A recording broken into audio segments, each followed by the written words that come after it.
अस्सलाम वालेकुम dear students. आज का हमारा टॉपिक है राइटिंग लिटरेचर रिव्यू। कोर्स का नाम है business research method and I am your course instructor doctor Mohammad Wajid Raza. आज के टॉपिक में हम डिटेल से डिस्कस करेंगे कि लिटरेचर रिव्यू क्या चीज़ है और इसको हम करते कैसे हैं। मैं आपको कुछ टिप्स दूंगा जो आपके लिटरेचर रिव्यू में बहुत हेल्प करेगा। लिटरेचर क्या चीज़ है? Literature refers to other scholars' work on the same field of study. Literature review is an important component of any research paper or thesis. For example, books, articles, and newspapers. जब भी आप research करते हैं तो मैं बार बार ये पिछले lecture में भी कह चुका हूँ कि आपको रिसर्च शुरू करने से पहले दूसरे लोगों का काम पढ़ना चाहिए, जिससे आपको अंदाज़ा होगा कि जो काम हम कर रहे हैं इस पे हमसे पहले लोगों ने क्या काम किया है। जिन लोगों ने इस प्रॉब्लम को सॉल्व किया है उनका तरीक़ाकार क्या था, उनकी मेथोडोलॉजी कैसी थी, उन्होंने एनालिसिस किस तरह किए थे और उनके फाइंडिंग्स क्या थे। साथ साथ में लिटरेचर में आपको ये भी पता चल जाएगा कि पिछले लोगों ने जो काम किया है उनकी काम की लिमिटेशंस क्या थे, जिसको बेस बना के आप एक न्यू रिसर्च पेपर भी डेवलप कर सकते हैं। लिटरेचर रिव्यू हम किसे कहते हैं? इन सिंपल वर्ड्स, जब आप दूसरे लोगों का काम पढ़ते हैं। फॉर एग्जांपल, अपने टॉपिक पे दूसरे लोगों के रिसर्च पेपर्स पढ़ते हैं, बुक्स पढ़ते हैं या मीडिया आर्टिकल्स पढ़ते हैं, न्यूज़पेपर पढ़ते हैं, ये तमाम लिटरेचर के ज़िम्मे में आता है। आप लिटरेचर रिव्यू कैसे कहते हैं? जब आप दूसरे लोगों का काम पढ़ते हैं और उसको रिव्यू करते हैं, स्टडी के ऐड करते हैं, तो इसको हम लिटरेचर रिव्यू कहते हैं। रिव्यू से हमारा क्या मतलब होता है? जब आप दूसरे लोगों का काम पढ़ते हैं और उसको समझते हैं और फिर उसको अपने रिसर्च पेपर में इसको एक सेक्शन की सूरत में लिखते हैं, तो इसको हम लिटरेचर रिव्यू कहते हैं। अब अगर मैं आपसे कहूं कि लिटरेचर रिव्यू कैसे करते हैं, तो इन सिंपल वर्ड्स आपने क्या करना है, किसी खास टॉपिक पे आपने मवाद इकट्ठा करना है, फिर उनको पढ़ के उनको समझना है और फिर उसके बाद बहुत से लोगों के काम की समरी लिखनी है। तो ये आपके थीसिस का या रिसर्च पेपर का एक अलग सेक्शन या एक चैप्टर होता है। इसका साइज डिपेंड करता है, आप 1-2 पेजेस से लेके 15-20 पेजेस तक जितना आप मुनासिब समझे उतना आप ये चैप्टर या सेक्शन रख सकते हैं। इस लेक्चर में मैं आपको 3 स्टेप्स में बताऊंगा कि लिटरेचर अगर हम करते हैं तो कौन कौन सी बातों का ख्याल हमें रखना चाहिए। स्टेप 1, सबसे पहले आपने क्या करना है, आपने रिसर्च आर्टिकल डाउनलोड करने हैं। आपको सबसे पहले ये तो पता आपको होता ही है पहले से कि आपका टॉपिक क्या है, आप किस एरिया में काम कर रहे हैं। तो जब आपको अपने टॉपिक का पता होगा तो आप यूँ करें कि आप गूगल स्कॉलर पे जाएं और गूगल स्कॉलर में अपना टॉपिक लिखें।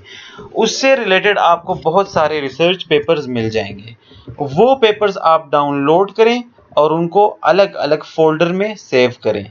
फिर सबसे पहले स्टेप में आपने क्या करना है, उन तमाम पेपर्स को आपने स्किम करना है।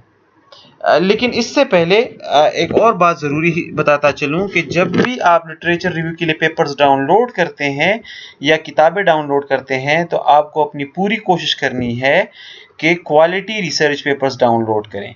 अब ये भी एक बहुत बड़ा मुअम्मा है कि रिसर्च पेपर सारे क्वालिटी के नहीं होते।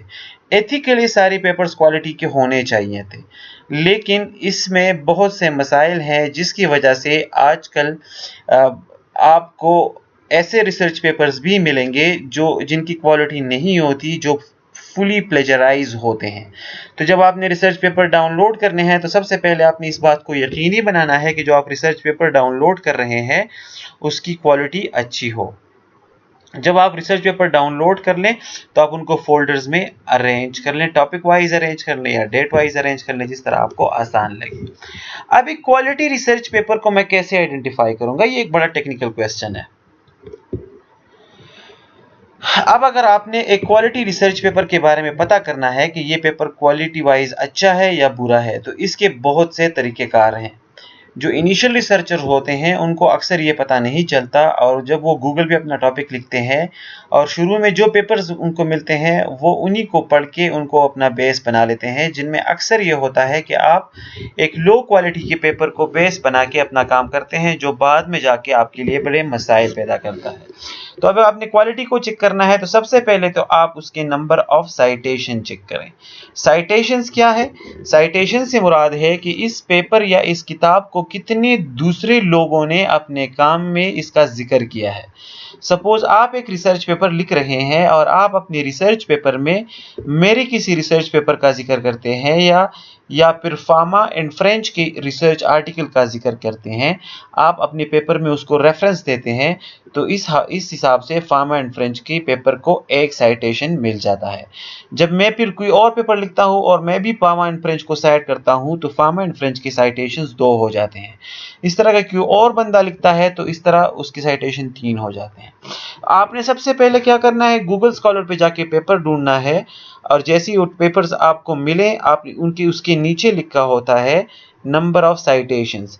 जितने साइटेशंस ज्यादा होते हैं उतना उस पेपर की क्वालिटी अच्छी होती है।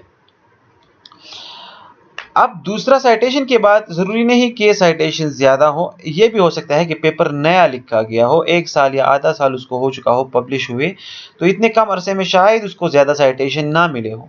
तो क्या इसका यह मतलब है कि यह पेपर अच्छी क्वालिटी का नहीं है? नहीं, बल्कि हो सकता है ये पेपर बहुत अच्छे जर्नल में पब्लिश हुआ हो, लेकिन ये चूंकि इसको पब्लिश हुए ज़माना कम हुआ है इसलिए लोगों ने अभी तक इसको इतना साइट नहीं किया। तो दूसरी इंपॉर्टेंट चीज़ जो आपने देखनी है वो ये देखना है कि पेपर किस रिसर्च जर्नल में पब्लिश हुआ है। तो अगर जर्नल अच्छा है तो ये इस बात की निशानदेही करता है कि आप जो पेपर पढ़ रहे हैं उसकी क्वालिटी अच्छी है। So now how to identify quality journals. अब अगर आप ये कहें कि अच्छा जनाब मैं अच्छे जर्नल्स को फिर कैसे पहचानूंगा, तो अच्छे जर्नल को जानने के लिए आपको उसकी कुछ चीज़ों को देखना पड़ेगा। सबसे पहले आप उसका इम्पैक्ट फैक्टर देखें। इम्पैक्ट फैक्टर एक हिंसा होता है, एक नंबर होता है, हर एक जर्नल के वेबसाइट पे ये दिया गया होता है। इंशाल्लाह नेक्स्ट लेक्चर में मैं आपको ये चीज़ें प्रैक्टिकली करना सिखा दूंगा। जितना इम्पैक्ट फैक्टर ज़्यादा होगा उतना ही वो जर्नल अच्छा होता है। नेचुरल साइंसेज में एक जर्नल का इम्पैक्ट फैक्टर 10, 20, 30, 40, 50 तक पाए जाते हैं। हमारे सोशल साइंसेज में अमूमन इम्पैक्ट फैक्टर ज़्यादा नहीं होते। हमारे टॉप के जर्नल्स के इम्पैक्ट फैक्टर 3, 4, 5, 6 के करीब होते हैं, ये इससे ज़्यादा नहीं होते। तो अगर आप जिस जर्नल को पढ़ रहे हैं और अगर उसका इम्पैक्ट फैक्टर 0.50 भी है तो इससे मुराद है कि ये अच्छा जर्नल है, इसमें शाया हुआ रिसर्च पेपर पढ़ने के काबिल है। इम्पैक्ट फैक्टर के अलावा आप एच इंडेक्स भी देख सकते हैं। जितना एच इंडेक्स ज्यादा होगा उतना ही ये रिसर्च पेपर अच्छा होगा। एच इंडेक्स आपको कहां से पता चल सकता है? ये आप गूगल पे जाके SCIMAGO लिखें, ये एक वेबसाइट है, ये खुलेगा। इस वेबसाइट में फिर जो जर्नल है उसका नाम लिखें। तो अगर जर्नल इसमें आपको मिलता है तो वहां से आपको एच इंडेक्स का पता चल जाएगा। जितना एच इंडेक्स ज्यादा हो उतना एक रिसर्च पेपर अच्छा होता है। नॉर्मली रिसर्च एच इंडेक्स अगर 40-50 से ज्यादा हो तो ये एक अच्छा जर्नल कंसिडर होता है। इसके बाद आप एक और भी काम कर सकते हैं कि आप इन जर्नल्स को चेक करें कि ये कौन से डेटाबेस पे लिस्टेड है। तो अगर कोई जर्नल एब्सको पे या फिर एल्सेवियर पे या साइंस डायरेक्ट से पब्लिश हो रहा हो या फिर एमरल्ड से पब्लिश हो रहा हो, जेस्टोर पे लिस्टेड हो, तो ये भी निशानदेही करते हैं कि ये जर्नल तकरीबन अच्छे क्वालिटी के जर्नल्स हैं। एक लिस्ट होता है जिसको आईएसआई पब्लिश करता है। ISI web of knowledge website पे आप जाएं, वहां पे इनका लिस्ट होता है जर्नल्स का। आप उस लिस्ट में भी अपने जर्नल को चेक कर सकते हैं। अगर आपका जर्नल उस लिस्ट में शामिल है तो फिर उसको क्लिक करें, उसका इम्पैक्ट फैक्टर वहां से देखें। तो जितना इम्पैक्ट फैक्टर ज्यादा होगा और ISI web of knowledge website पे ये अगर लिस्टेड हो तो ये एक अच्छा जर्नल होता है। SCIMAGO स्काईमागो लिस्टिंग भी अगर आप चेक करें तो ये बड़ी मजे की लिस्टिंग होती है। इसमें आप कोई भी जर्नल सर्च करें तो सबसे पहले तो अगर जर्नल इस लिस्ट में नहीं है तो आप इसकी क्वालिटी पे शक करें। अगर इस वेबसाइट पे वो जर्नल प्रेजेंट है लेकिन फिर आपने इसकी एक और चीज को देखना है कि उसका इम्पैक्ट फैक्टर कितना है, उसका एच इंडेक्स कितना है। और ये जर्नल आपकी आसानी ये स्काईमागो वाले आपकी आसानी के लिए तमाम जर्नल्स की कैटेगराइजेशन करते हैं। ये तमाम जर्नल्स को Q1, Q2, Q3, Q4 में कैटेगराइज करते हैं। तो अगर आपका जर्नल Q1 में आ रहा है तो इससे मुराद है कि आपका जर्नल बहुत अच्छे क्वार्टाइल में है और ये टॉप क्वालिटी का है। Q2 उससे थोड़ा कम, Q3 उससे कम और Q4 कमजोर जर्नल्स कहलाते हैं। बिजनेस जर्नल स्पेसिफिकली अगर आप बिजनेस मैनेजमेंट में रिसर्च कर रहे हैं तो आप A, B, D, C ranking भी देख सकते हैं। ABDC ranking Australian business dean council की तरफ से इशू होता है। ये भी एक लिस्ट है जिसमें वो तमाम जर्नल्स को उनकी इवॉल्यूएशन करते हैं और फिर उसके बाद वो कहते हैं कि ये जर्नल अच्छे हैं या बुरे हैं। तो आपका जो जर्नल है वो आप ABDC की वेबसाइट पे जाके सर्च करें, तो अगर वो वहाँ पे नहीं आता तो ये इसका मतलब है कि ये जर्नल बहुत लो क्वालिटी का है और ABDC रैंकिंग वाले इसको इवॉल्यूएट भी नहीं करते। अगर उन्होंने इवॉल्यूएट किया है तो वो फिर इनके 5 कैटेगरीज बनाता है, एस्टेरिक, ए, बी, सी, डी। डी सबसे कमजोर क्राइटेरिया के जर्नल्स होते हैं, सी उससे थोड़े से अच्छे होते हैं, बी को आप अबव एवरेज कह सकते हैं, और जो ए कैटेगरी जर्नल्स हैं, अगर कोई जर्नल आप सर्च करते हैं और उसके सामने ए लिखा होता है तो इसका मतलब है कि ये बहुत क्वालिटी का जर्नल है। और जो बिल्कुल टॉप के जर्नल हैं, जो बेस्ट जाने जाते हैं, उनको ये रैंकिंग में ए स्टेरिक लिखेगा। तो इन तरीकों से आप बड़े आसानी से पता कर सकते हैं कि जो आपके जर्नल्स हैं वो लो क्वालिटी के हैं या वो अच्छे क्वालिटी के हैं। इंशाल्लाह कमिंग स्लाइड्स में, कमिंग लेक्चर्स में मैं आपको ये गूगल पे करना भी सिखा दूंगा। अब स्टेप 1 हो गया। स्टेप 1 में आपने क्या किया, आपने मुख्तलिफ रिसर्च पेपर्स अपने टॉपिक पे डाउनलोड किए। ये कैसे डाउनलोड करते हैं, जब आपको कोई टॉपिक फाइनल कर लेते हैं, उस टॉपिक को आप गूगल स्कॉलर पे लिख के एंटर करते हैं तो बहुत सारे रिसर्च पेपर्स आ जाते हैं। तो उन तमाम रिसर्च पेपर्स को आपने नहीं पढ़ना, पहले उनमें से क्वालिटी रिसर्च पेपर देखने हैं। क्वालिटी रिसर्च पेपर्स के लिए आपको उनका इम्पैक्ट फैक्टर देखना है और उसके बाद उनकी मुख्तलिफ चीज़ें देखनी है, जैसे नंबर ऑफ साइटेशन है, एच इंडेक्स है, स्काईमागो पे रैंकिंग देखनी है, ABDC पे रैंकिंग देखनी है। वहाँ से आपको अंदाज़ा हो जाएगा और यहाँ तक आप इस काबिल हो चुके होंगे कि आपने क्वालिटी रिसर्च पेपर अपने कंप्यूटर में डाउनलोड किए होंगे। स्टेप 2 में आपने क्या करना है, स्क्रीन द पेपर। जितने पेपर आपने डाउनलोड किए हैं, अब इनकी जांच पड़ताल करनी है। कुछ पेपर्स ऐसे होंगे जो आपके टॉपिक के बहुत करीब होंगे, आपसे रिलेवेंट होंगे, उनको आप एक अलग फोल्डर में रखें। कुछ टॉपिक्स ऐसे होंगे जो आपके टॉपिक के करीब नहीं होंगे, उनका स्कोप, उनका फोकस वो बहुत डिफरेंट चीज़ों पर होगा, तो आप उन पेपर्स को आप डिलीट कर दें या फिर उनको किसी दूसरे फोल्डर में रखें जो अभी आपको नहीं चाहिए। स्क्रीनिंग इसलिए ज़रूरी है कि अगर आप शुरू से हर पेपर को पढ़ें, 5-6 दिन एक एक पेपर पे लगाएं या एक दिन एक पेपर पे लगाएं, तो इससे आपका बहुत ज़्यादा टाइम वेस्ट हो सकता है। तो बजाय इससे कि पूरा पेपर आप पढ़ें और समझें, उसको जल्दी जल्दी स्किम करें, जिस तरह हम जल्दी जल्दी पढ़ते हैं, सिर्फ इतना पढ़ लें कि आपको अंदाज़ा हो जाए कि ये आपके टॉपिक से रिलेटेड है या नहीं है।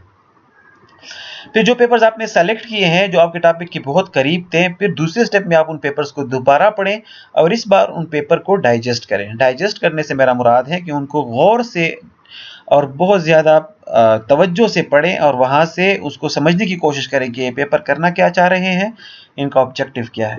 तो जब आप पेपर पढ़ लेते हैं और उनको समझ लेते हैं तो कम से कम कोशिश करें कि उनसे कुछ चीज़ों के बारे में इंफॉर्मेशन आप इकट्ठा करें और उसको एक्सेल शीट पे लिखें। आप एक एक्सेल शीट बनाएं अपने लिए, उस शीट को नाम दें लिटरेचर रिव्यू। उसमें आप हर एक रो में एक पेपर समराइज करें। जैसे पहले रो में आप एक पेपर समराइज करें, फिर दूसरे रो में एक पेपर समराइज करें और कॉलम्स को मुख्तलिफ हेडिंग्स दें। जैसे पहले कॉलम को आप हेडिंग दें नंबर ऑफ ऑथर्स, दूसरे को टाइटल ऑफ पेपर, तीसरे को जर्नल ऑफ पब्लिकेशन, चौथे को मेन ऑब्जेक्टिव, पांचवें को वेरिएबल्स, छठे को मेजर फाइंडिंग्स और सातवें को फ्यूचर रिकमेंडेशन। आप इसमें एक और भी कॉलम ऐड कर सकते हैं जो आप मेथोडोलॉजी के नाम से ऐड करें कि इस शख्स की मेथोडोलॉजी क्या है। वहां पे आप उनका पॉपुलेशन, सैंपल या कंट्री ऑफ इन्वेस्टिगेशन, ये चीजें लिख सकते हैं। तो जब आप एक्सेल में ये शीट तैयार करेंगे तो जैसे ही आप एक पेपर पढ़ते हैं उनसे आपने इन चीज़ों को इकट्ठा करके एक्सेल में कॉपी पेस्ट कर देना है। तो जो आप पढ़ते जाएंगे वैसे ही आपका एक्सेल शीट भरता जाएगा। तो 30, 40 या 50 पेपर्स पढ़ने के बाद आपके एक्सेल शीट में 40-50 पेपर्स की समरी होगी, जिसको फिर आप बड़े आसानी से दोबारा पढ़ सकते हैं और वहां से आपको बड़े आसानी से पता चल जाएगा कि कौन कौन से कंट्रीज में ये काम हुआ है, कौन कौन से वेरिएबल्स में ये काम हुआ है, कौन से टाइम पीरियड में ये काम हुआ है, लोगों की क्या फाइंडिंग्स है, लोगों के काम में क्या लिमिटेशंस हैं। तो जब आप फिर अपने आप एक्सेल शीट को देखेंगे तो आपको बड़ी आसानी से पता चल जाएगा कि कितना काम हो चुका है और कौन सी जगह में अभी काम बाकी है जो आप कर सकते हैं। तो जब आप एक्सेल शीट में ये शीट फाइनल करते हैं, उसके बाद आपने इसको बार बार अपने एक्सेल शीट को देखना है और अपने जहन में एक स्टोरी डेवलप करनी है कि इन 50 पेपर की अगर समरी लिखूं तो वो मैं किस अंदाज से लिखूं, ऐसे अंदाज से लिखूं कि इनकी एक अच्छी सी स्टोरी भी बन जाए, जिसको लोग पढ़े तो उनको किए गए काम का पता भी चले और वो आगे जाके प्रॉब्लम स्टेटमेंट तक गाइड भी हो। अब जब आप लिटरेचर रिव्यू लिखेंगे स्टेप 3 में, तो उसमें आपने किन चीज़ों का ख्याल रखना है। हमेशा याद रखिए कि don't copy paste other words, try to rephrase them and build a story. अब आप जब आपने दूसरे लोगों का काम समराइज करके अपने कंप्यूटर में एक्सेल शीट में डाल दिया है, तो आप उसको जस्ट कॉपी पेस्ट ना करें अपनी थीसिस में, क्योंकि जब आप कॉपी पेस्ट करेंगे तो इससे प्लेजरिज्म आएगा, और प्लेजरिज्म एक क्राइम है जिससे आपको बहुत ज़्यादा नुकसान हो सकता है। आप बजाय कॉपी पेस्ट के उनके काम को समझें और फिर उन्होंने जो काम किया है वही काम आप अपने अल्फाज में एक स्टोरी की शक्ल में लिखें। Don't include redundant materials.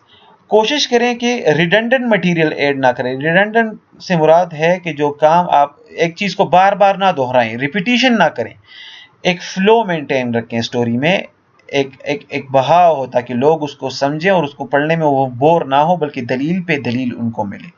Give proper citation to other work. Literature review में आपने इस बात का बहुत ख्याल रखना है, क्योंकि यहाँ पे आप दूसरों के काम के मुतालिक बात कर रहे होते हैं, तो जिस जिस शख्स के काम के बारे में आप बात कर रहे हैं उसी वक्त उसको साइटेशन दे। साइटेशन से मुराद है हवाला, ताकि लोग अगर आप कोई बात करें तो लोग ये ना समझे कि ये आप अपने आप से कह रहे हैं, बल्कि उसके सामने जब आपने हवाला दिया होगा तो जब आप बात लिखेंगे तो लोग एकदम समझ जाएंगे कि ये बात ये अपनी तरफ से नहीं कर रहा, बल्कि फलां पेपर के रिसर्च पेपर से या फलां बुक से ये बात ये कह रहा है। अब अगर आप लिटरेचर लिखते हैं तो इसको आप क्रोनोलॉजिकल आर्डर से लिख सकते हैं, कि मतलब आप एक हिस्ट्री शुरू करेंगे, 1956 में ये काम हुआ, 1957 में उसके बाद एक दूसरे स्कॉलर ने फिर ये काम किया, फिर 1958 में उसके बाद एक और मेजर ब्रेक थ्रू हुआ, 1962 में एक और मेजर ब्रेक थ्रू हुआ। इस तरह क्रोनोलॉजिकल आर्डर से भी आप स्टोरी बिल्ड कर सकते हैं। ज़रूरी नहीं कि आप क्रोनोलॉजिकल आर्डर से स्टोरी बिल्ड करें, आप आर्गुमेंट्स के बेस पे भी बात कर सकते हैं, जिस तरह आपको मुनासिब लगे। आप शुरू 1976 से कर सकते हैं, उसके सपोर्ट में 1956 का एक पेपर डाल सकते हैं, फिर 2010 का डाल सकते हैं। डेट आगे पीछे होने से कोई मसला नहीं बनता, बस ये है कि आपकी स्टोरी में फ्लो होनी चाहिए। आप लिटरेचर रिव्यू वेरिएबल के हिसाब से भी लिख सकते हैं, मतलब आप पूरा एक साथ नहीं लिखना चाहते तो ना लिखें। आपके जितने वेरिएबल्स हैं, सपोज 3 या 4 वेरिएबल्स हैं, हर एक वेरिएबल पे आप अलग अलग सेक्शन बनाएं और उसमें उसके मुतालिक पेपर्स की समरी लिखें। ये तमाम तरीके ठीक हैं लिटरेचर रिव्यू के, बस आपने एक भी ख्याल रखना है कि जो भी तरीकाकार आप यूज़ करें, इसकी एंड में आपने इन चीज़ों को ऐसे समराइज करना है कि रीडर्स को पूरा पता चल सके कि आज तक क्या काम हुआ है और प्रॉब्लम कहाँ पे है, गैप कहाँ पे है। अब आखिरी स्टेप क्या है? जब आपने एक्सेल शीट में लोगों के काम को समराइज कर लिया है, तो अब आपने उसको रिफ्रेश करके अपने अल्फाज में लिखना है। तो अब ये क्वेश्चन आएगा कि हम कैसे लिखते हैं, तो it depends on your style. अब अगर आपने रिफ्रेजिंग करनी है तो रिफ्रेजिंग आप कैसे कर सकते हैं? अब आप मेरे रिसर्च पेपर को पढ़ रहे हैं, जिसमें सपोज मेरा एक रिसर्च पेपर है, उसमें मैंने शरिया कंप्लाइंट स्टॉक्स को सेलेक्ट करने के लिए एक स्क्रीनिंग मेथोडोलॉजी इंट्रोड्यूस की है जो एडवांस है। पुराने मेथोडोलॉजी पे मैंने क्रिटिसिज्म किया है और उसके बाद एक नई मेथोडोलॉजी को इंट्रोड्यूस करवाया है। तो अभी अगर आप मेरे पेपर को रिफ्रेश करते हैं तो आप ये कैसे रिफ्रेश कर सकते हैं, ये डिपेंड करता है आपके स्टाइल पे। फॉर एग्जांपल, इस एक ही चीज़ को आप मुख्तलिफ एंगल से लिख सकते हैं। For example, advanced screening method for selecting Sharia compliant stock is introduced by Raza 2019। अब ये रजा 2019 क्या है? इसको हम साइटेशन बोलते हैं, हवाला देना। ये आप हमेशा शॉर्टकट लिखेंगे, कोशिश करें कि, बल्कि ये लाजमी होता है कि जब भी आप साइटेशन करते हैं तो जिस बंदे का काम हो उस बंदे के नाम का आखिरी लफ्ज उठाना है और जिस साल में उसने ये काम पब्लिश किया है वो साल लिखना है। अभी मेरा पूरा नाम है मोहम्मद वाजिद रजा, तो आपने मोहम्मद वाजिद रजा नहीं लिखना, बल्कि आपने जस्ट रजा लिखना है और मेरा पेपर जिस ईयर में पब्लिश हुआ है वो ईयर लिखना है। तभी लोगों को पता चल जाएगा कि ये जो बात कर रहा है ये इसकी अपनी नहीं है, बल्कि ये रजा का जो पेपर है 2019 में, ये उससे ये बात कर रहा है। अब देखिए, यही बात आप किसी दूसरे अंदाज से भी कह सकते हैं। बजाय इसके कि आप सेंटेंस के आखिर में साइटेशन दें, आप सेंटेंस के शुरू में भी साइटेशन दे सकते हैं। शुरू में मैं कैसे दूंगा? Raza 2019 introduced an advance screening method for selecting sharia compliant stocks. अब देखिए, वही पुरानी बात है, लेकिन इसको मैंने दूसरी तरीके से लिख लिया है। आप इसको ये ऐसे भी लिख सकते हैं कि बजाय इसके कि रजा को आप डायरेक्टली कोट करें, आप बात कहें और फिर आखिर में रेफरेंस दें, जैसे कि instead of using the traditional backward looking screening methods, A more advance forward looking method must be used. और अब देखिए, यहाँ पे आपने बाई का लफ्ज यूज नहीं किया, जैसे पहले एग्जांपल में आपने कहा है बाई रजा, तो जब बाई होगा तो उसके आखिर में साइटेशन का स्टाइल थोड़ा डिफरेंट होगा। अगर आप सेंटेंस के स्टार्ट में किसी को साइट करते हैं तो उसको हमें जो दूसरा साइटेशन एग्जांपल दिया है ये ऐसे करते हैं। सेंटेंस के आखिर में अगर हम साइट करते हैं तो वो फिर जो तीसरा एग्जांपल है यहाँ पे ऐसे होता है। Did you notice the style of citation? आप इन साइटेशन की स्टाइल्स को देखें, ये भी डिफरेंट है।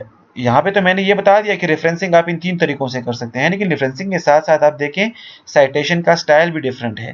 पहले और दूसरे एग्जांपल में मैंने रजा लिखा है, फिर कामा कुछ भी नहीं है, फिर ब्रैकेट के अंदर जस्ट साल लिखा है। याद रखिए, जब भी आप सेंटेंस के शुरू में साइटेशन करते हैं तो उसमें आप कॉमा वगैरह यूज नहीं करते, और ब्रैकेट सिर्फ साल के आसपास होता है, नाम ब्रैकेट के अंदर नहीं होगा। लेकिन आप अगर सेंटेंस के आखिर में और मतलब एक इस जो थर्ड एग्जांपल है, अगर इस तरह साइटेशन करते हैं तो फिर आपने ब्रैकेट सिर्फ साल के पास नहीं करना, बल्कि नाम और साल दोनों ब्रैकेट के अंदर बंद करने हैं, और नाम और साल के बीच आपने कॉमा भी डालना है। सेंटेंस के शुरू में करेंगे तो कॉमा भी नहीं डालेंगे, और ब्रैकेट सिर्फ साल के पास होगा। ये चीज़ें बहुत ज़रूरी है, इनको आपने इनका बहुत ख्याल रखना है। जैसे मैं पहले बता चुका हूँ, एकेडमिक राइटिंग में आपको एक ख़ास स्टाइल फॉलो करना होता है। तो ये जो मैं साइटेशन कर रहा हूँ, ये मैं APA स्टाइल से कर रहा हूँ, अमेरिकन साइकोलॉजिकल एसोसिएशन, उनके बताए हुए गाइडलाइंस को मैं फॉलो करके ये साइटेशन कर रहा हूँ। ये आप अपनी मर्जी से नहीं कर सकते, या तो आप APA करेंगे, या शिकागो करेंगे, या हार्वर्ड करेंगे, या बहुत से और भी तरीके हैं। लेकिन जो सा भी तरीका आपने सेलेक्ट किया है, फिर आपने उसी के साथ स्टिक होकर रहना है। पूरे रिसर्च पेपर्स में या बुक में फिर आपने सिर्फ वही मेथड फॉलो करना है। How to cite other works. अब साइटेशन क्या चीज है, ये मैंने पहले बता दिया कि जब काम आप अपने स्टोरी के दौरान, अपने रिसर्च पेपर के बीचों बीच जब आप किसी दूसरे शख्स के काम का हवाला देते हैं, तो उस हवाले को हम साइटेशन कहते हैं। अब यहाँ पे लिखा है कि select a writing style whether APA और Chicago and then stick to it. For example, in APA style citation is done as. अब अगर सेंटेंस के शुरू में आपने किसी को साइट करना है और एक ऑथर है, रिसर्च पेपर जो आप साइट कर रहे हैं, अगर वो एक ऑथर ने लिखा है तो जस्ट आप लिखेंगे रजा फिर ब्रैकेट 2019। अगर 2 ऑथर्स हैं तो फिर आपने रजा एंड बाउट लिखना है। अब बाउट का भी पूरा नाम क्रिस बाउट है, तो उसके नाम का आखिरी लफ्ज मेरे और ये मोहम्मद वाजिद रजा के नाम का आखिरी लफ्ज उठाएंगे, इनके बीच एंड लिखेंगे और फिर ब्रैकेट में साल लिखेंगे। अगर 2 से ज्यादा है आथर, एक बुक या एक रिसर्च पेपर 4-5 आथर्स ने लिखा है, तो फिर तमाम के नाम लिखना जरूरी नहीं। फिर जब अब पहला आथर है, सिर्फ उसके नाम का आखिरी लफ्ज लें, उसके साथ इट और फिर आल लिखें और फुल स्टॉप करें और फिर 2019 लिखें। तो जहां पर भी ये एटाल आएगा उसका मतलब है कि ये रिसर्च पेपर 2 से ज्यादा लोगों ने लिखा है। अब अगर आप सेंटेंस के शुरू में साइटेशन नहीं करना चाहते हैं और सेंटेंस के आखिर में साइटेशन करना चाहते हैं, तो फिर अगर एक आथर है तो वो कैसे होगा, फिर रजा कामा 2019 और दोनों ब्रैकेट के अंदर। अगर 2 आथर्स हैं तो रजा इन बाउट कामा 2019 और उसके बाद ब्रैकेट। अगर 2 से ज्यादा आथर है तो फिर रजा इटाल 2019, लेकिन फुल स्टॉप के बाद आपने कामा जरूर लगाना है और ब्रैकेट नाम और साल दोनों से होगा। अब आप इसको मैं आपको थोड़ा इसको वर्ड में करने का आसान तरीका बताता हूं कि वर्ड में ये कैसे करते हैं। तो आइए जनाब वो वर्ड फाइल भी देखते हैं। फॉर एग्जाम्पल, ये वो पेपर है जिसमें स्क्रीनिंग मेथोडोलॉजी की बात हुई है। अब आपने इस पेपर की साइटेशन देनी है। तो लेट अस सपोज मैंने अपने रिसर्च लिटरेचर रिव्यू शुरू किया है और उसमें मैंने ये सेंटेंस लिख लिया है। अब अगर ये सेंटेंस मैंने लिख लिया है तो जाहिर ये तो मैं अपने काम की बात नहीं कर रहा, मैं कहना चाह रहा हूं कि ये बात रजा और बाउट कह रहे हैं, उनके पेपर को मैं साइट करना चाहता हूं। तो अगर यहाँ पे मैं साइटेशन करना चाहता हूं पेपर के इस सेंटेंस के आखिर में, तो आप आएंगे ऊपर ये रेफरेंसिंग, ये जो रेफरेंसेस है इसको क्लिक करेंगे। इसके बाद फिर आप आएंगे इंसर्ट साइटेशन, उसके बाद आएंगे ऐड न्यू सोर्स। जब आप ऐड न्यू सोर्स क्लिक करेंगे तो एक नई विंडो खुलेगी। टाइप ऑफ सोर्स में ये बुक नहीं है, रिसर्च पेपर है, तो आप जर्नल आर्टिकल सेलेक्ट करें, आथर्स पे आके एडिट करें। अब आप आतर के नाम लिखते हैं तो जाके देखें कौन कौन से आतर हैं। तो पहला जो आतर है वो है अर्गेज अरसलान अयादीन। तो इसको आप कॉपी करें यहाँ से और जाके ये वर्ड जो फाइल है इसमें पेस्ट करें। लेकिन चूंकि ये यहाँ पे देखिए ये लास्ट नेम मांग रहा है, तो लास्ट नेम इसका अरसलान अयादीन है, तो असगर इसका पहला नाम है वो मैं यहाँ से हटा दूंगा, मैं नीचे फर्स्ट नेम में इसको पेस्ट कर दूंगा। ये पहला हो गया, इसको ऐड करें। दूसरा जो आतर है वो है क्रिस बाउट। तो जाहिर है बाउट उसका लास्ट नेम है, तो मैं BOUT लिखूंगा और फर्स्ट में मैं उसका क्रिस लिखूंगा। ऐड। देखिए थर्ड आतर अगर है तो वो भी लिख लें। थर्ड आतर है मोहम्मद वाजिद रजा, तो इसको आप रजा पहले लिख दें, फर्स्ट नेम में मोहम्मद लिख दें, मिडिल नेम में वाजिद लिख दें। अब ये 3 आतर पूरे हो गए हैं तो इसको ओके कर दें। ये यहाँ पे एंटर हो चुके हैं। पेपर का टाइटल क्या है रिसर्च पेपर का, तो आप अपने पेपर पे जाके टाइटल देखें, ये इस पेपर का टाइटल है। इसको भी आप यहां से कॉपी करके उधर पेस्ट करें।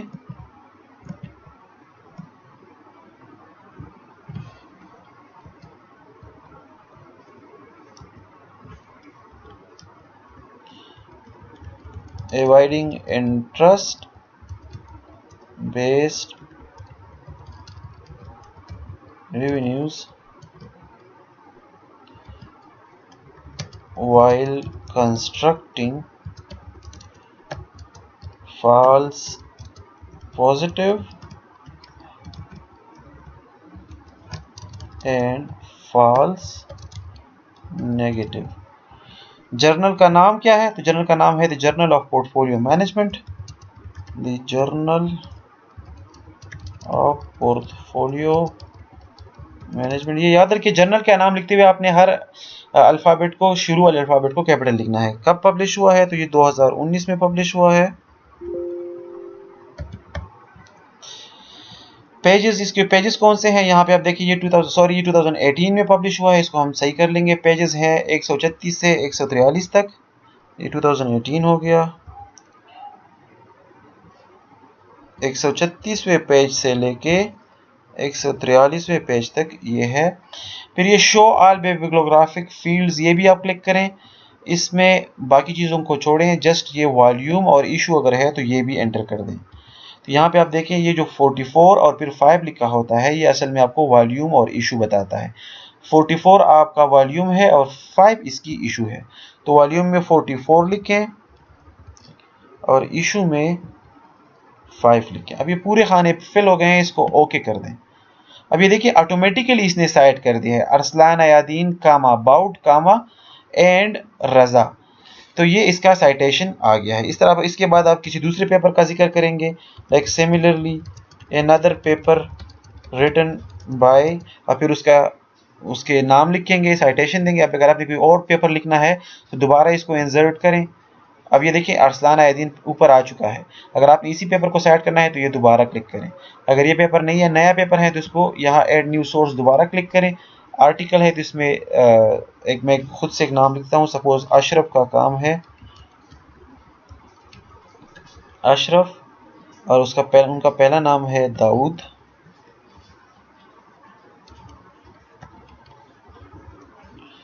इसको ओके कर दें। एक ही ऑथर का लेते हैं। पेपर का नाम है सपोज दैट से Islamic banking in south Asia, जैसे मैं खुद से लिख रहा हूँ जस्ट फॉर एग्जांपल के लिए। जर्नल का नाम लिख देते हैं journal of banking and finance, year कर देते हैं 2019, पेजेस कर देते हैं 100 से 110 तक, और वॉल्यूम और इशू भी खुद से डाल देते हैं। ये आपने प्रैक्टिकली करना है, मैं सिर्फ जस्ट आपको एग्जांपल दे रहा हूँ। वॉल्यूम लेट से 3 है और इशू 32 वॉल्यूम है लेट से, और इशू 2 है। इसको ओके कर दें। अब ये देखें, similarly another paper written by Dawood Ashraf states that Islamic banking is growing with a faster speed। अब ये देखिए, ये मैं जस्ट एग्जांपल के लिए दे रहा हूँ। ये दूसरा जो पेपर मैंने साइड किया है, इसकी कोई हकीकत में वजह नहीं है, ऐसा कोई काम नहीं है, ये जस्ट मैं एग्जांपल के लिए दे रहा हूँ। अब ये देखिए, अब यहाँ पे आपने बाय लिखा है और ये सेंटेंस की शुरू में आप साइटेशन कर रहे हैं। तो पिछले मैंने बताया था कि जब आप सेंटेंस के शुरू में साइटेशन करेंगे तो उसके ब्रैकेट और एक कामा नहीं होगा। लेकिन अभी अगर आप इसको क्लिक करेंगे तो ये हम एडिट नहीं कर सकते हैं। मैं अगर बैक स्पेस शिफ्ट भी करूँ तो ये एडिट नहीं होगा। तो अब इसे मैं ब्रैकेट वगैरह कैसे हटाऊंगा? यहाँ आके आप क्लिक करें, इस एरो को क्लिक करें और यहाँ पे आप देखें convert citation to static text, ये आप क्लिक करें तो अब ये आप एडिट कर सकते हैं। इसे ये ब्रैकेट हटाएं, कामा भी हटाएं और ये 2019 के साथ ब्रैकेट लिख दें।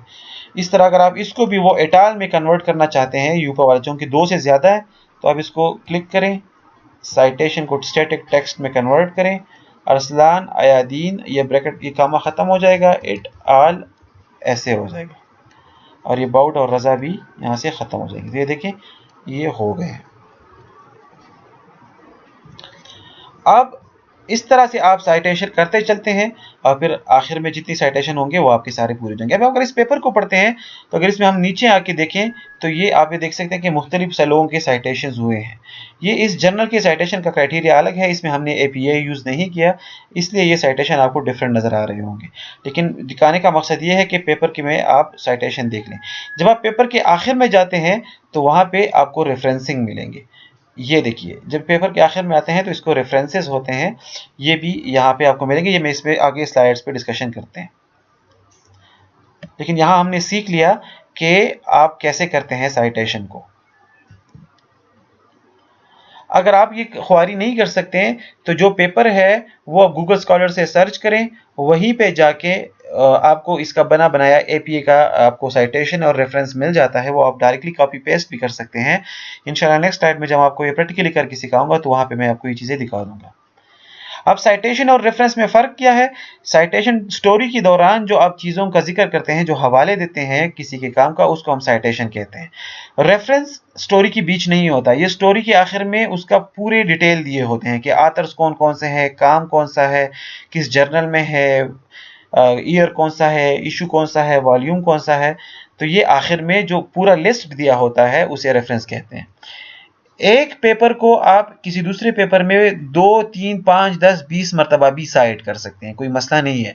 अगर आप अपनी थीसिस में किसी एक पेपर को 20 दफ़ा साइट करते हैं तो आप कर सकते हैं, इस पर कोई पाबंदी नहीं है। लेकिन जब आप उसके रेफरेंस का लिस्ट बनाएंगे तो फिर वो आप 20 मरतबा नहीं डालेंगे, वो जस्ट एक मरतबा ही वो रेफरेंस डाल देंगे तो वो काफ़ी हो जाएगा। रेफरेंस और बिब्लियोग्राफी में क्या फ़र्क है? रेफरेंस जब आप एक किसी काम के आखिर में डालते हैं तो उसमें आप सिर्फ उन काम का जिक्र करते हैं जो काम आपने ऊपर साइट किया हुआ होता है, आप सिर्फ उनके पूरे डिटेल रेफरेंस में देते हैं, उससे हटकर किसी काम का जिक्र आप नहीं करते। बिब्लियोग्राफी में आपने जो काम ऊपर साइट किए हैं आप वो भी नीचे रेफरेंस डालते हैं और उसके साथ आप सजेस्टेड रीडिंग्स का भी डाल सकते हैं, मतलब आप खुद से कुछ और भी वहां पे रेफरेंसेस दे सकते हैं कि लोगों से आप कहें कि आप इनको पढ़ें। अच्छा जी, अब मैं आपको ज़रा ये दिखाता हूँ कि साइटेशन और रेफरेंस में फ़र्क क्या है। तो ये जो आखिर में ये पूरा एड्रेस दिया गया है, ये देखिए, ये पेपर अशरफ डी का, एक अशरफ है, दाऊद अशरफ का। तो ये ऑथर नेम है, टाइटल क्या है, कौन से जर्नल में पब्लिश हुआ है, साल कौन सा है, वॉल्यूम कौन सा है, कौन से पेजेस पे है। तो ये जो पूरे डिटेल होते हैं ये रेफरेंस में होते हैं। ऊपर साइटेशन में ये सिर्फ लिखा होगा अशरफ 2016। तो वहां से तो ये पता चल गया कि सेंटेंस जो हम देख रहे हैं ये दाऊद अशरफ का, ये अशरफ का पेपर है 2016 में, उससे उठाया हुआ है। लेकिन ये जैसे कि ये है, लेकिन यहाँ से फिर ये पता नहीं चल रहा कि ये कौन सा पेपर है, कौन से जर्नल में पब्लिश हुआ है, कौन से पेजेस पे है। तो जब आप अशरफ 2016 के बारे में और ज़्यादा मालूमात हासिल करना चाहें तो आप नीचे जाके यहाँ पे रेफरेंस लिस्ट में आए और वहाँ पे अशरफ ढूंढें, ये आपको मिल जाएगा और यहाँ से फिर आपको पूरे डिटेल मिल जाएंगे कि इसका पेपर का नाम क्या है, कौन से जर्नल में है, वॉल्यूम वगैरह सारा। लेकिन यहाँ पे आप एम्बिग्विटी देख सकते हैं, कहीं पे इसने इन्वर्टेड कामास किए हैं, कहीं पे इसने टेक्स्ट जो है वो इटैलिक में किया है, कहीं पे इसने कामा दिया है, कहीं पे इस पे फुल स्टॉप दिया है। ये हमें कैसे पता चलेगा? कैसे हम जान सकेंगे कि कहाँ पे फुल स्टॉप देना है, कहाँ पे कामा देना है, कौन सा टेक्स्ट इटैलिक रखना है, कौन सा टेक्स्ट सीधा रखना है? ये सारे आप पे लाजिम होते हैं जो right of style of writing आप यूज़ कर रहे हैं। जब आप APA स्टाइल यूज़ करते हैं तो उसमें आप पे ये लाजिम होता है कि रेफरेंस में आपने लास्ट नेम लिखने हैं, उनके बीच कामा रखना है, फिर ईयर को आपने ब्रैकेट के दौरान रखना है, जो पेपर का टाइटल है वो आपने इटैलिक नहीं लिखना, जो जर्नल का नाम है वो आपने इटैलिक लिखना है। बहुत मुश्किल हो जाता है इन चीज़ों को याद रखना। तो वो ऑटोमेटिकली हम कैसे कर सकते हैं? ये जो वर्ड फाइल हम ऑलरेडी बना चुके हैं, लेट अस सपोज ये हमारा पेपर कंप्लीट हो गया है और यहाँ पे नीचे मैं रेफरेंस लिस्ट बनाना चाह रहा हूँ। तो या तो आप अब दोबारा हाथ से लिखेंगे पूरा और उसमें आप कोशिश करेंगे कि आपको सारा पता हो कि कौन सी चीज़ इटैलिक करनी है, कौन सी चीज़ ब्रैकेट के अंदर करनी है, फुल स्टॉप कहाँ लगाना है, कामा कहाँ लगाना है, या तो आप उसी हिसाब से करेंगे, जो कि काफ़ी मुश्किल होता है। लेकिन अगर आपने वर्ड में ये रेफरेंस वाला काम किया है, जो अभी मैंने 2 एग्जांपल दिए जब मैं इंसर्ट साइटेशन दे रहा था, तो फिर आपका काम बड़ा आसान हो जाएगा। अब इस रिसर्च पेपर में हमने अभी तक 2 साइटेशन दिए हैं। आप इसको क्लिक करें इंसर्ट साइटेशन को, एक अरसलान अयदीन के पेपर का है और एक अशरफ दाऊद, दोनों पेपर को हमने साइट किया है। तो जब आप अगर ये ऊपर सारे यहाँ पे सेव हैं तो फिर नीचे रेफरेंस बनाना बड़ा आसान हो जाता है। यहाँ पे आप आके क्लिक करें, इंसर्ट साइटेशन की जगह आप ये बिब्लियोग्राफी क्लिक करें और इसमें नीचे आके ये वर्क साइटेड क्लिक करें, यानी कि जो काम हमने साइट किया है उसके आप हमारे लिए नीचे रेफरेंस बनाओ। तो जैसे ही ये मैं क्लिक करूंगा आप ऊपर आके देखें ये खुद ऑटोमेटिकली इसने वर्क साइटेड हमें नीचे दे दिया है। वर्क साइटेड को इससे हटा दें, यहाँ पे बेशक रेफरेंस लिख दें, तो ये फिर ऊपर वाला रेफरेंस खत्म हो जाएगा।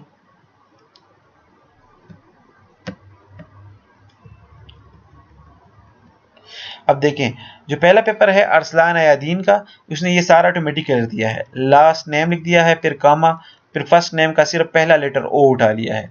क्रिस बाउट का इसने बाउट पूरा लिख दिया है, क्रिस की जगह जस्ट के। फिर रजा मोहम्मद वाजिद को भी इसने ऑटोमेटिकली सही कर दिया है, कामे इसने खुद लगा दिए हैं, फुल स्टॉप खुद कर दिए हैं। पेपर को इसने इटालिक नहीं किया, ये देखें, लेकिन जर्नल का नाम जो है वो इसने इटालिक कर दिया है। फिर इसके बाद कामा भी लगा लिया है, वॉल्यूम 44, इशू 5 और पेजेस 136 से 143 तक। इसके साथ साथ दूसरा जो पेपर था उसको भी इसने ऐसे कर दिया है। तो ये बड़ा आसान हो जाता है अगर आप वर्ड में जो काम आप कर रहे हैं और आप साइटेशन दे रहे हैं उसको साथ साथ यहाँ ऊपर आके रेफरेंस और फिर इंसर्ट साइटेशन में आप पुट करते हैं, तो आपका काम फ्यूचर में बड़ा आसान हो जाता है। Thank you so much. आज के लिए इतना ही। अगर आपको कोई क्वेश्चन है तो आप मुझे डायरेक्टली क्वेश्चन कर सकते हैं, या फिर आप मुझे ईमेल करें, या फिर यूट्यूब चैनल पर जाके कमेंट्स करें।